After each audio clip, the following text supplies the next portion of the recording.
അല്ല കേസ് ഇപ്പോൾ ദിലീപിനെ എങ്ങനെയെങ്കിലും ഇവർക്ക് തൂക്കി കൊല്ലണം, അതാണ് ഇവരൊരു ആഗ്രഹം തോന്നുന്നത് കേസ്. ഇപ്പോൾ അതിജീവിതയുടെ വക്കീൽ, നാളെ മുതൽ ഞാൻ അതിജീവിതയുടെ വക്കീലല്ല, ഞാൻ എല്ലാ സത്യം തുറന്നു പറയുന്നു പറയുന്നു. അപ്പോൾ ഇത്രയും കാലം പറഞ്ഞത് നോണേ. അപ്പോൾ സത്യം തുറന്നു പറയാൻ പാടില്ലാത്ത രീതിയിൽ എന്താ ഉദ്ദേശിക്കണ ലോജിക്കേ മനസ്സിലാവണില്ല. പിന്നെ പൃഥ്വിരാജ് ദിലീപ് ഇത് ചെയ്തിട്ടുണ്ട്, ഞങ്ങൾക്ക് എല്ലാവർക്കും അറിയാം എന്നൊക്കെ പറഞ്ഞിട്ടാണ് കുറേ കമൻറ്റുകൾ യൂട്യൂബിൽ, ഇൻസ്റ്റഗ്രാമിൽ, ഫേസ്ബുക്കിലാണ് കൂടുതൽ ഇങ്ങനെ കണ്ടുകൊണ്ടേയിരിക്കുന്നത്. ഞങ്ങൾക്ക് എല്ലാവർക്കും അറിയാം, ഞങ്ങൾ ആരാന്ന് മനസ്സിലാവുന്നില്ല. ഇത് എല്ലാവർക്കും അറിയാമെന്നാണെങ്കിൽ എന്നാൽ പിന്നെ തെളിവ് എന്തുകൊണ്ട് ഹാജരാക്കാൻ പറ്റണില്ല എന്നാണ് മനസ്സിലാവാത്തത്. കാശുള്ളത് കൊണ്ട് തെളിവുകൾ മുഴുവൻ ദിലീപ് നശിപ്പിച്ചു എന്ന്. അപ്പോൾ അതെങ്ങനെ ഇവർക്കറിയാം? ഇവരെങ്ങനെ ഇത് നാട്ടുകാർ കോടതിയാണല്ലോ അല്ലേ, അതിൽ ഒരു കൂട്ടം ആളുകൾ അവർ കോടതിയാണ്, അവരാണ് തീരുമാനിക്കുന്നത്. എന്താ ഇവിടെ ഉദ്ദേശിക്കുന്നത്? അതുപോലെ ഇവർ ദിലീപിനെതിരെ ഇങ്ങനെ കാര്യങ്ങൾ പറയുമ്പോൾ പൃഥ്വിരാജിൻ്റെ പേര് വന്നിട്ടുണ്ടെങ്കിൽ പൃഥ്വിരാജിൻ്റെ കാര്യം എന്തിനാണ് ഇവിടെ പറയുന്നത്? പൃഥ്വിരാജിനെ കുറിച്ച് നമ്മൾ ഇവിടെ ഒന്നും പറഞ്ഞില്ലല്ലോ. അത് ശരി, ഇവിടെ എന്താ ഉദ്ദേശിക്കുന്നത്? ഒരാളോട് നമുക്ക് പേഴ്സണലി ഒരു ദേഷ്യം വിചാരിക്കുക, അയാളുടെ ജീവിതം തകർക്കുക എന്നുള്ളതാണ് നമ്മുടെ ലക്ഷ്യം. എന്താ സംഗതി? ഇപ്പോൾ ഒരു സമൂഹത്തിൽ 100 പേരുണ്ട് വിചാരിക്കുക, അതിലൊരു 90 പേര് വിചാരിക്കണം അന്ന ആൾ തന്നെയാണ് തെറ്റ് ചെയ്തറിന്. എന്നിട്ട് നമ്മൾ വിചാരിക്കണ മാതിരിയാണ് കോടതി വിധി നിർണ്ണയിക്കണം എന്നുണ്ടോ? തെളിവല്ലേ കോടതിയിൽ നോക്കുക. പകൽ പോലെ സത്യം, പകൽ പോലെ എന്താ വ്യക്തമാണ് സത്യം. എന്നിട്ട് എവിടെ തെളിവ്? എവിടെ? ഈ തലയിൽ ചാണകം എന്ന് പറയാൻ പറ്റില്ല അല്ലേ, തലയിൽ ഒരു ഉള്ള ആളുകളാണ് തോന്നുന്ന കേസ് ഇങ്ങനെ ചിന്തിക്കണത്. ഒരു ബോധമില്ലാത്ത ആൾക്കാർ. എന്താണ് സംഭവം? അതേപോലെ ഇതിൽ വേറെ കാര്യം കേട്ടോ, ഇപ്പോൾ പാവം രാഹുൽ ഈശ്വറിനെ കുറിച്ച് ഇപ്പോൾ ഒരു വർത്താനമില്ല, ആൾക്കാരൊന്നും ചർച്ച ചെയ്യണമല്ലോ, ഒന്നുമില്ല. അവൻ ചെങ്ങായി മൂപ്പരെന്താണ്ടായതല്ലേ. ഇപ്പോൾ വേറെ കാര്യമുണ്ട്, അഖിൽമാരാർ ദിലീപിൻ്റെ മൂട് താങ്ങി നടക്കുകയാണ്, ദിലീപിൻ്റെ കൂലി എഴുത്തുകാരനാണെന്നൊക്കെ പറഞ്ഞിട്ട് ഒരു കൂട്ടം ആൾക്കാർ വന്നിട്ടുണ്ട്. ഞാനൊരു കാര്യം പറയട്ടെ, നമ്മളിപ്പോൾ ഒരാളെ സപ്പോർട്ട് അതല്ല കാര്യം, അവരെന്ത് ചെയ്യണോ അതിലാണ് ഒരു കാര്യമുള്ളത്.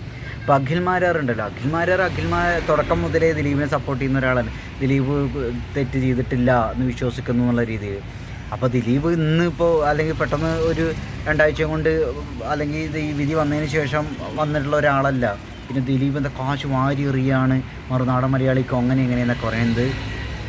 അത് അവരൊക്കെ അവരുടേതായ അഭിപ്രായങ്ങളുണ്ടാവും. ഇനിയിപ്പോൾ മറുനാടൻ മലയാളി അങ്ങനെ ചെയ്യുകയാണെന്ന് തന്നെ വിചാരിക്കാം. അതിപ്പോൾ നമുക്ക് കൃത്യമായിട്ടൊന്നും അറിയാണ്ട് വെറുതെ കാശ് വാരി എറിഞ്ഞു എന്നൊന്നും പറയാൻ പറ്റില്ല. ദിലീപ് കാശ് വാരി എറിഞ്ഞിട്ട് മറ്റേ അവിടുത്തെ തെളിവൊക്കെ നശിപ്പിച്ചു അത്രേ. ദിലീപ് കാശ് വാരി എറിഞ്ഞിട്ട് ജഡ്ജിനെ സ്വാധീനിച്ചു എന്നൊക്കെ പറയണത്. അപ്പോൾ ഈ പറയുന്ന എന്താ പറയുക, അപ്പുറത്തുള്ള ആൾക്കാർക്കൊന്നും പകൽ പോലെ സത്യമാണ്, വ്യക്തമാണ് സത്യം എന്ന് വിചാരിക്കുന്ന ആളുകളില്ലേ, ദിലീപ് തന്നെ ഇത് ചെയ്തെന്ന് പറയുന്ന കുറേ ആൾക്കാർ. അവരതിലൊന്നും കാശില്ലേ? എല്ലാം അറിയാൻ ചോദിക്കുകയാണ്, അവരതിൽ കാശില്ല. ദിലീപോട് ഒരാളല്ലേ ഉള്ളൂ, ഇവിടെ എത്രയോ ആൾക്കാരുണ്ടല്ലോ അപ്പുറത്ത്, ഇവരതിലൊന്നും കാശില്ലേ? അതോ സപ്പോർട്ട് എന്ന് പറഞ്ഞിട്ട് ഈ സപ്പോർട്ട് തൊള്ളയും കൊണ്ട് മാത്രമേ ഉള്ളൂ, കാശൊന്നും ഇവർ കൊടുക്കൂലേ? എന്താ ഉദ്ദേശിക്കണേ? ഗവൺമെൻറ് അടക്കം ദിലീപിനെതിരെയായിരുന്നു അല്ലേ?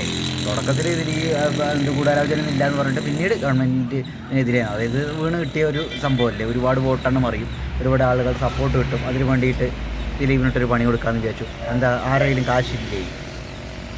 എന്താ ഉദ്ദേശിക്കണേ? നല്ലൊരു പ്രോസിക്യൂട്ടർ വെക്കാൻ പറ്റൂലേ? ദിലീപ് കാശ് വാരി എറിഞ്ഞിട്ട് മൊത്തത്തിൽ ആളുകളെ സ്വാധീനിച്ചു, മൊഴി മാറ്റി പറഞ്ഞു എന്നൊക്കെ പറഞ്ഞു. എന്താ ഉദ്ദേശിക്കുന്നത്? അപ്പോൾ കാശുള്ളവർക്ക് ഇവിടെ എന്തും ചെയ്യാനാണ് പറഞ്ഞത്. അപ്പോൾ കാശുള്ള ഒരാളെ കൊണ്ട് കൊന്നു വിചാരിക്കാം, അയാൾക്ക് രക്ഷപ്പെടാൻ പറ്റുമോ? ഇവിടെ തെളിവാണ് ഇമ്പോർട്ടൻ്റ്. പിന്നെ നമുക്ക് ചിലപ്പോൾ ഇന്ന ആൾ തെറ്റ് ചെയ്തു എന്നുണ്ട് നമുക്ക് ഉറപ്പുണ്ട് വിചാരിച്ചിട്ട് അത് സത്യമാവണമെന്നില്ല. അപ്പോൾ നമ്മുടെ ജീവിതത്തിൽ തന്നെ ആലോചിച്ച് നോക്കും, പല കാര്യങ്ങളും നമ്മുടെ കുടുംബത്തിലുള്ള കാര്യങ്ങൾ നമ്മൾ അയാളത് ചെയ്തു അല്ലെങ്കിൽ അയാൾ തന്നെയാണ് അതിന് കാരണക്കാരെന്നൊക്കെ വിചാരിച്ചിട്ട് കുറേ നമ്മളെത്ര സിനിമ കാണാതാ, അവസാനം കുറേ കഴിയുമ്പോൾ നമുക്ക് മനസ്സിലാവും അയ്യോ അയാളല്ല ചെയ്തതെന്ന്. 35 വർഷത്തോളം ജയിലിൽ കിടന്ന ചിലർ പറയുന്ന സംഗതി ഇങ്ങനെയാണ്, തെളിവില്ലെങ്കിൽ ആൾ തെറ്റ് ചെയ്തിട്ടില്ലെങ്കിൽ പിന്നെ എന്തിനാണ് ആളെ അറസ്റ്റ് ചെയ്ത് കൊണ്ടുപോയത്? അത് ശരി, 35-36 വർഷങ്ങളോളം ജയിലിൽ കിടന്ന ഇതിനിടയ്ക്കൊരു വാർത്ത ഉണ്ടായില്ല, ഒരു സ്ത്രീയേറ്റ് തോന്നുന്നു, പിന്നീട് നിരപരാധിയാണെന്ന് മനസ്സിലായിട്ട് പുറത്തിറങ്ങാം, കോടതിക്ക് ബോധ്യപ്പെട്ടു ആൾ നിരപരാധിയാണെന്ന്. അവരുടെ ജീവിതം ഒന്ന് ആലോചിച്ച് നോക്കിന്. അപ്പോൾ അതേപോലെ ദിലീപിനെ അതിൻ്റെ ഉള്ളിൽ കാരാഗൃഹത്തിൽ അങ്ങോട്ട് ആക്കണം, പറ്റുകയാണെങ്കിൽ തൂക്കിക്കൊല്ലുക. ഇതാണ് എല്ലാവരുടെയും ആഗ്രഹം അല്ലേ? ഇതാണ് ഉദ്ദേശിക്കണത്? ഇതാണ് നിങ്ങളുടെ നീതി? ഇതാണ് നിങ്ങളുടെ റാഷൻ തിങ്കിങ്? നിങ്ങളുടെ തലയ്ക്കകത്ത് ആൾതാമസം ഉണ്ടോ? ശരിക്കും ആൾതാമസം ഉണ്ടോ അറിയാണ്ട് ചോദിക്കുകയാണ്. ഇത് ഈ നമ്പി നാരായണൻ്റെയൊക്കെ അവസ്ഥ അറിയണ്ടായിരിക്കുമല്ലേ? എത്ര വർഷങ്ങളാണ് അവിടെ കടന്നത്, എന്തായിരുന്നു മൂപ്പര അവസ്ഥ? എല്ലാവരുടെയും മൂപ്പരെ കൊല്ല ചെയ്ത അവസ്ഥയായിരുന്നു. എന്നിട്ട് എന്ത് സംഭവിച്ച അവസാനം? സത്യം ചെയ്യിക്കട്ടെ, അത്രേ പറയുള്ളൂ. ഇപ്പോൾ ദിലീപ് തെറ്റ് ചെയ്തിട്ടുണ്ടെങ്കിൽ ഇപ്പോൾ അപ്പീലൊക്കെ കൊടുക്കുമല്ലോ. തെറ്റ് ചെയ്തിട്ടുണ്ടെങ്കിൽ തെളിവുകളും സംഭവങ്ങളൊക്കെ വരികയാണെങ്കിൽ തീർച്ചയായിട്ടും തക്കതായ ശിക്ഷ മൂപ്പർക്ക് കിട്ടട്ടെ, അത്രയേ ഉള്ളൂ. അല്ലാണ്ട് ദിലീപ് തെറ്റ് ചെയ്തിട്ടില്ല എന്നല്ല പറയണത്. കോടതി വിധി വന്നു, തെളിവുകളൊന്നുമില്ല, മൂപ്പരെ കുറ്റവിമുക്തനാക്കി. എന്തുകൊണ്ട് നമുക്കത് അംഗീകരിക്കാൻ പറ്റാത്തത്? നമുക്കത് അംഗീകരിക്കാൻ പറ്റണില്ല. നമ്മൾ കണ്ടിട്ടില്ലാത്ത ഒരു ഉറപ്പില്ലാത്ത ഒരു കാര്യത്തെ നമ്മളത് വിശ്വസിക്കുക ദിലീപ് കുറ്റക്കാരനാണ് എന്നുള്ളത്. അത് നമുക്ക് വിശ്വസിക്കുക. പക്ഷേ കോടതി വിധി കോടതി അതിൻ്റെ ലോജിക്കും സംഗതികളും ഒക്കെ വെച്ചിട്ട് തെളിവുകളുടെ ഒരു കാര്യവും ഒക്കെ വെച്ചിട്ട് മൂപ്പര് കുറ്റക്കാരനല്ല എന്ന് ചോദിച്ചപ്പോൾ അത് നമുക്ക് അംഗീകരിക്കാൻ പറ്റൂല. അപ്പോൾ എന്താ നമ്മുടെ ഉദ്ദേശം? മുൻവിധികളാണ്, നമ്മുടെ മുൻവിധികളാണ് ആളത് ചെയ്തിട്ടുണ്ട് എന്നല്ലേ. പിന്നെ ഇതിൻ്റെ വേറെ കാര്യമൊക്കെ തോന്നുന്നത് നമ്മുടെ ഇമോഷൻ മാത്രമാണ് വർക്ക് ചെയ്യണത് തോന്നണം. മലയാളികളുടെ പൊതുവെയുള്ള ഒരു പ്രശ്നമായിട്ട് എനിക്ക് തോന്നുന്നുണ്ട്. ലോജിക്ക് പലപ്പോഴും വർക്കില്ല, ഇമോഷൻ മാത്രം. ഇപ്പം ഒരു ആളുകളെ കയ്യിലെടുക്കാൻ വേണ്ടിയിട്ട് ഇപ്പോൾ പൃഥ്വിരാജിനൊക്കെ ആളുകൾ കയ്യിലെടുക്കാൻ നല്ല ഇതുണ്ട്. അപ്പോൾ ആളൊന്ന് സൂചിപ്പിക്കണ രീതിയിൽ കുറേ നിലപാടുകളുടെ രാജകുമാരിക്ക് തോന്നിയില്ല കേസ്. തൊള്ളപ്പുട്ട് അടിക്കാൻ രണ്ട് പ്രാക്ടിക്കൽ ഓൻ എന്താ ചെയ്തുള്ളത്? അങ്ങനെ വർത്തമാനം പറഞ്ഞിട്ട് ഹീറോയിസൊക്കെ കാണിച്ച് നോക്കുമ്പോൾ ആളുകൾക്ക് എന്നുള്ളൊരു ഫീലാണ്. പൃഥ്വിരാജ് അതിജീവിതയുടെ കൂടെയാണ്. പൃഥ്വിരാജ് ഒരിക്കലും ദിലീപിന് അങ്ങനെ പൃഥ്വിരാജ് എന്താ വെച്ചാൽ ഭയങ്കരതാണ് അങ്ങനെ. അത് ശരി, ഇവന്മാരൊക്കെ കയറി വന്നത് ദിലീപിനെ ഒന്ന് ഒതുക്കിയിട്ടൊരു മുക്കിലിരുത്തിയിട്ടും കൂടി ലെവലിലാണ് കേസ്. ദിലീപ് ചിലപ്പോൾ പലതും ചെയ്തിട്ടുണ്ടാവും, പലരെയും ഒരു മുക്കിലിരുത്താൻ വേണ്ടി ശ്രമിച്ചിട്ടൊക്കെ ഉണ്ടായിരിക്കും. അപ്പോൾ ഇതിനുള്ള ഒരു പ്രതിഷേധം, ഒരു ദേഷ്യം, ഒരു പകപോക്കലും കൂടി ആയിക്കോടെ പൃഥ്വിരാജ് മഞ്ജു വാര്യർപ്പിലേക്ക് ഒരു ഭാഗത്ത് ആയിക്കോട്ടെ. ഒന്നാമത്തെ കാര്യം, ദിലീപിനെ ആളുകൾക്ക് ഇഷ്ടമല്ലാണ്ട് ഇരിക്കാനുള്ള കാരണങ്ങളിലൊന്നും എന്താ വെച്ചാൽ മഞ്ജു വാര്യറിനോടുള്ള സ്നേഹമാണ്. കാവ്യമാധവ് മഞ്ജു വാര്യർ സംഭവം ഉണ്ടല്ലോ. അപ്പോൾ ദിലീപിനോടുള്ള ഇഷ്ടം ആളുകൾക്ക് പറഞ്ഞു. അപ്പോൾ പെണ്ണുങ്ങളൊക്കെ ഭയങ്കര ദേഷ്യമായിരുന്നു ദിലീപിനോട്. കുറേ ആൾക്കാർക്ക് വികാരം, ഇമോഷൻസ് വർക്ക് ചെയ്യാൻ. ശരിക്കും അവരുടെ ഇടയിൽ എന്താ സംഭവിച്ചതെന്ന് നമുക്കറിയോ? ഇല്ലല്ലോ. പക്ഷെ നമ്മൾ വിചാരിക്കണം മഞ്ജു വാര്യർ ചതിച്ചു ദിലീപ്, അയ്യോ.